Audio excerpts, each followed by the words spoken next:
मैं हूं डॉक्टर फिजा खान और मैं हूं पाकिस्तान। आज मेरे लिए और मेरे मुल्क पाकिस्तान के लिए उदास। Is there a nuclear leak in Pakistan? Well, Pakistan is silent. Some of its strikes went close to one of Pakistan's nuclear command centers, and that may have been a signal for the United States to feel like Islamabad is cornered. Target the nuclear facilities, पहली बात। दूसरी बात, आपको पता है पाकिस्तान ने मेरा ख्याल है ऑफिशियली कोई स्टेटमेंट भी जारी नहीं किया। Bharat is standing just with Israel is standing just with Bharat. पूरी दुनिया ने अपने आप को चेंज किया और अब ये पकड़े गए हैं। इनका सारा खेल पकड़ा गया है दोनों चलाकों का। चलाक बंदा चलाकी में कुछ ना कुछ गलती कर देता है और हम तो बैठे हुए हैं इनकी गलतियां पकड़ने के लिए। 12 घंटे बाद फजर के भारत ने हमारे एयर बेसिस पे हमला किया, सिंध में हमला किया, पंजाब में हमला किया, जगह जगह उन्होंने हमले किए। अब यहां से सोचें, ये सच हो सकता है कि सीज फायर भारत मांग रहा हो और भारत ही आप हाँ कर दें। हम फजर के टाइम हाँ कर दें भारत को सीज फायर की और भारत शाम को हमला क्यों करेगा? आप मुझे बताएं। मेरा आपसे सिंपल सवाल है, common sense, use your basic common sense. हमने इस एक्सरसाइज जो बोल रहे हैं एक्सरसाइज, जैसे हमने वहां बोला था ऑपरेशन सिंदूर, यहां पर हमने बोल दिया ऑपरेशन तीस्ता प्रहार।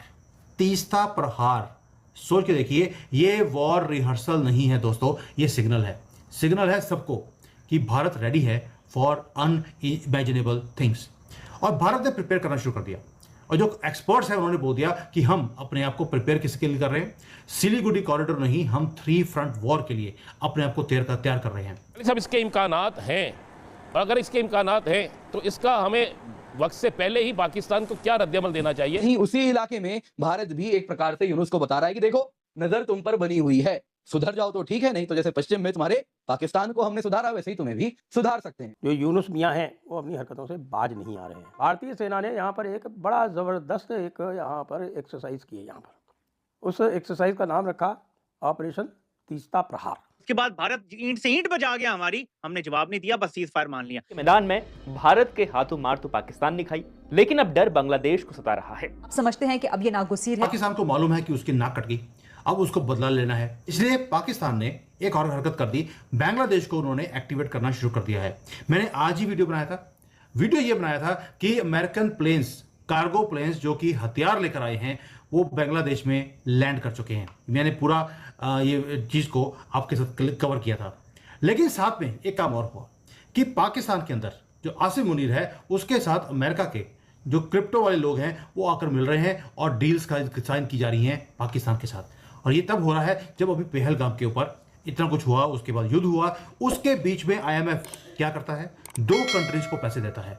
एक है बांग्लादेश, जिसको हम कंगलादेश बोलते हैं, और दूसरा है बिकारिस्तान, वो है पाकिस्तान। इन दोनों को बिलियंस ऑफ डॉलर्स उनको दिए जाते हैं। किसके लिए? कि आपने एक तरफ पैसा दिया, 1, 2, 3 बिलियन डॉलर, और साथ में बोल दिया कि ये पैसे हमें वापस कर दो, इसके बदले में तुम्हें हथियार दिए जाएंगे। यानी कि हथियार खरीदने के लिए भी उधार अमेरिका ही दे रहा है। अब इस सबको देखते हुए भारत ने भी एक हरकत करी। हमें पता लग ये क्योंकि ये काम भारत ने अगेंस्ट अ रोग न्यूक्लियर आर्म्ड नेबर किया है। ये काम इजराइल आज तक नहीं कर पाया, ये काम अमेरिका आज तक नहीं कर पाया। ये जो हमारा पड़ोसी रोग न्यूक्लियर स्टेट है, जहादी मुल्ला स्टेट है, तो उसके अगेंस्ट किया है। ये एक बहुत बड़ी हमारी अचीवमेंट है, इसको आप नजरअंदाज न कीजिए। We are number 1 in the game now, पहली बात। अब इस विशेष चीज की बात करें, डेवलपमेंट्स क्या है। अब पहली डेवलपमेंट संजय सर है, वहां के आसपास पाकिस्तान मिलिट्री की जो अनकन्फर्म्ड इंटेल है की जो गतिविधियां है बढ़ गई है। अब एयरफोर्स कहता है हमारा जी मैंने एयरबेस ठोका। एयरबेस और न्यूक्लियर साइट में 20 किलोमीटर का डिफरेंस है, 20 किलोमीटर। और टनल्स, एयरबेस और जो इनकी न्यूक्लियर साइट है उसमें 75 किलोमीटर का डिफरेंस है। अगर हमने 20 किलोमीटर दूर बमबारी की, मान लीजिए हमने दिल्ली में कोई साइट को टारगेट किया, उसका धुआं मेरठ में तो नहीं उठेगा ना, आसपास उठना चाहिए। तो पहली बात तो ये है कि अगर हमने वहां बमबारी की तो वहां समस्या क्या है? पाकिस्तान की मिलिट्री का मूवमेंट इन टनल्स के आसपास क्यों बढ़ रहा है? पहली बात।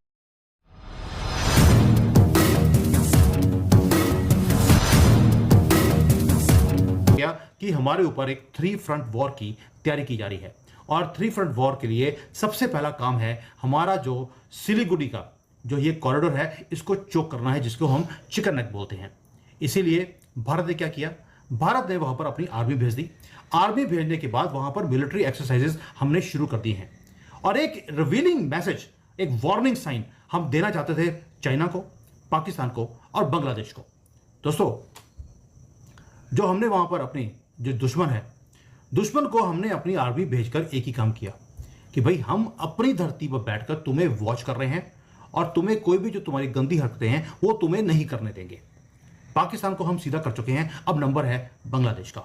क्यों? क्योंकि जो सिलीगुड़ी कॉरिडोर है, फेमसली जिसको हम चिकन नेक बोलते हैं भारत का, बहुत नैरो स्ट्रिप है ये। आप देखिए इतनी छोटी है कि 22 किलोमीटर की विड्थ है सिर्फ, और अगर इसको काट दी। इसने मोदी जी को फोन किया था, उनके वजह इंटेल आई, पर 12:36 ने पे पाकिस्तानियों ने हमारी एमईए को रीच आउट किया था 10 तारीख को 12:36 पे दोपहर में। कहा साहब बचा लो, हमारी फट गई, हम नहीं कर पाएंगे कुछ।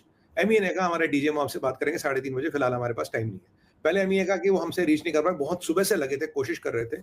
12:36 पे फाइनली एमईए बात करता है, कह रहा 3:30 बजे हमारे डीजीएमओ साहब बात करेंगे। 3:30 डीजीएमओ ने बात की, पाकिस्तानी गिड़गिड़ा रहे थे, रो रहे थे, तड़प रहे थे। डीजीएमओ साहब ने कहा ठीक है जी 5 बजे हमारा सीज फायर ऑपरेशन हॉल्ट, मैं ऑपरेशन को हॉल्ट करेंगे अब 5 बजे। सीज फायर तो इज नॉट अप्रोप्रिएट। जो न्यूक्लियर उनके एसेट्स पे स्ट्राइक हुए हैं जाए तो हमारा जो ब्यूटीफुल नॉर्थ ईस्ट का कॉर्नर है वो आइसोलेट हो जाएगा भारत से और हमारी एंट्री बंद होती है। इसलिए पाकिस्तान, बांग्लादेश, चाइना, इवन की अमेरिका, सबकी नजर है कि इस पोर्शन को काटा जाए।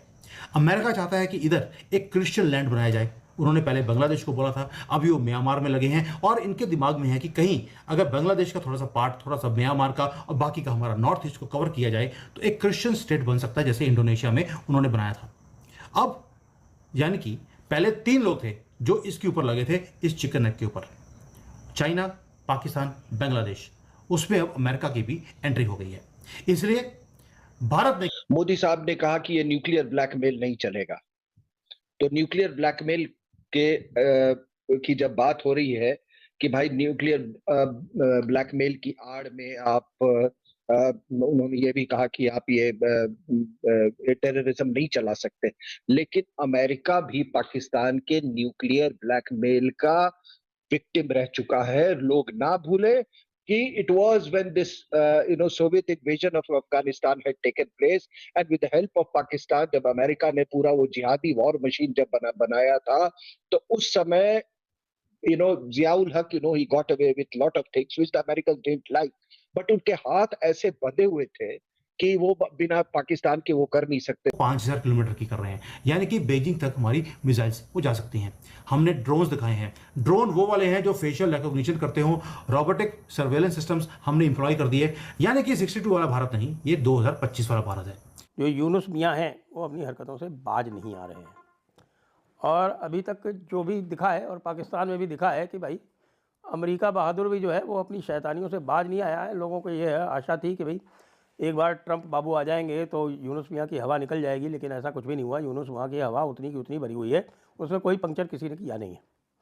तो इसका अर्थ ये हुआ कि भाई ये जो अमेरिका के जो दीर्घकालीन हित हैं वो। जय हिंद दोस्तों। तो दोस्तों आप लोगों को यह वीडियो कैसा लगा? अगर वीडियो पसंद आए तो वीडियो को लाइक और हमारे चैनल को सब्सक्राइब कर लें। नमस्कार दोस्तों, आपने पूरा वीडियो देखा ही होगा कि किस तरह पाकिस्तानी मीडिया बौखलाया हुआ है। दरअसल दोस्तों आपको बता दें कि पाकिस्तानी मीडिया में यह भी खबर निकल के आ रही है कि पाक और बांग्लादेश दोनों को इंडिया एशिया कप से बाहर कर दिया है और पाकिस्तानियों में मातम छाया हुआ है। दरअसल दोस्तों आपको बता दें कि पाकिस्तानियों को लगता था कि एशिया कप के चेयरमैन मोहसिन नकवी हैं तो कुछ नहीं कर पाएगा इंडिया, लेकिन यहाँ पलड़ा उल्टा ही पड़ गया और मोहसिन नकवी को भी एशिया कप चेयरमैन से हटाकर जहाँ था वहीं नाली के कीड़े में फेंक दिया। दरअसल दोस्तों आपको बता दें कि पाकिस्तानियों को यह देख इतना बौखलाया हुआ है कि,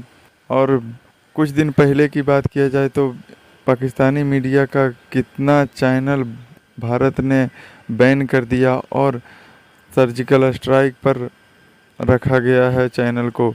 और दरअसल दोस्तों आपको बता दें कि जब से पाकिस्तानी चैनल बैन हुआ है तब से पाकिस्तानी मीडिया में तहलका मचा हुआ है और आपको बता दें कि पाकिस्तानियों को सदमे में जी रहे हैं और खाने पीने के लाले पड़ रहे हैं। तो दोस्तों आपको क्या लगता है, भारत ने सही किया या गलत किया? अपना राय कमेंट बॉक्स में ज़रूर दें।